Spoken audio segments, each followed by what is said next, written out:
Imagine you're walking through a forest, sun setting, birds chirping, surrounded by tall, towering trees. You notice in one tree there's an arrow that's been shot. It hits the bullseye. Clearly someone's been practicing their archery here. You carry on walking and notice the exact same sight at another tree, and another, and another. This person clearly has some insane skills. Eventually you meet them and ask how they've gained such a level of mastery. They show you. They take an arrow out and shoot it directly at the tree, and then take out a piece of chalk and draw the target around the arrow. If you're confused, allow me to explain the analogy. The arrow hitting the target represents Pa'ula, perfection, the most awesome activity, one that strikes the perfect balance of fun and education, one that perfectly gets your educational message across in the most creative of ways, one that caters for every type of chinuch you'll come across. But let's be clever about how we go about producing such an activity. Informal learning, like the type you guys carry out at Sviva or on camp, has a special power. It means that concepts can be demonstrated through experiential activities that kids will really remember. Whilst most of our knowledge may be gained in the classroom, most of the way we feel towards that knowledge is gained outside of it. There are 3 levels of experiential learning that you could achieve, and I'd encourage each time you make an activity, think about what level it was on. The first is fun, then education. So that might be like playing a fun game with chinuchim and then going into a discussion or a debate on an important topic. The second is fun with education. That could be some kind of quiz game where the chinuchim are having loads of fun whilst learning really great stuff. But then the highest level of experiential learning, which is what we really want to achieve here, is when the fun is the education. So there are 2 types of ways to make games. At BA we call them tenuous links and concrete concepts. Often our gut reaction is to come up with the amazing activity first and then figure out how it connects to some sort of educational message. Those are tenuous link games. For example, let's say I'm a madrech at Sviva. I know the kids like playing Wa, I see the Chomer has something or other to do with Israel in it, and thus convince my reluctant co to get a bunch of year 5s to spend a Shabbat afternoon playing Hatik Wa. Kids will forget that within a week and probably also get a bit bored in the process. Chinuchim will see when you put the effort into making genuinely creative pa'ulot. As I said, often our gut reaction is to come up with the amazing activity first and then figure out how it connects to the educational message. But what if, and think back to the arrow analogy now, we were a bit more clever and came up with a concrete concept first, the intrinsic educational point of the session, and then come up with an activity that will beautifully and creatively demonstrate that concept to chinuchim. This is the genius of the concrete concept. So you read through the educational stuff, your Rosh gives you a fantastic session explaining the key concepts, and then you start thinking, what's my concrete concept? The intrinsic point that you're trying to teach with this activity, and a catchy 1-sentence phrase that I can describe it with. Only after that do you identify a practical activity to demonstrate the concept in a creative way. So let's do it with an example.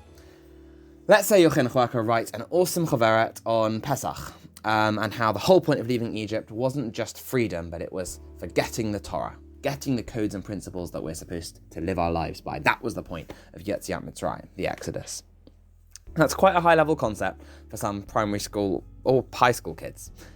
You have a read-through and think, what's my concrete concept? You can sit in silence with your co, actually have a think about it. Planning a pa'ula doesn't mean you have to be talking the whole time.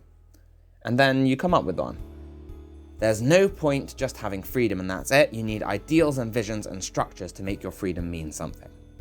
Okay, now that is a good concrete concept, but it's not very catchy. How could we make it into something that a year 3 or a year 8 or whoever you're madreching could understand more easily?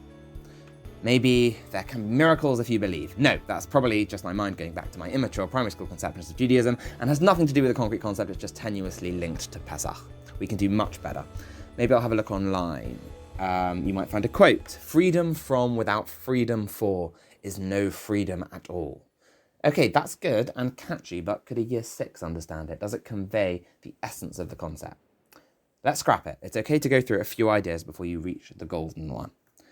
What about something like freedom is the means, Torah is the ends? Okay, good. That conveys the concept, but maybe freedom is the journey, Torah is the destination will be better for younger chinuchim. Great. That's something the kids will remember, and you can probably get across reasonably well. That's your catchy, concrete concept. Hide it away for later. Wonderful. Now for the fun bit. Let's think of a game or activity that will actually get this across. Not an easy one, especially if we think of the kind of values that our chinuchim are being exposed to.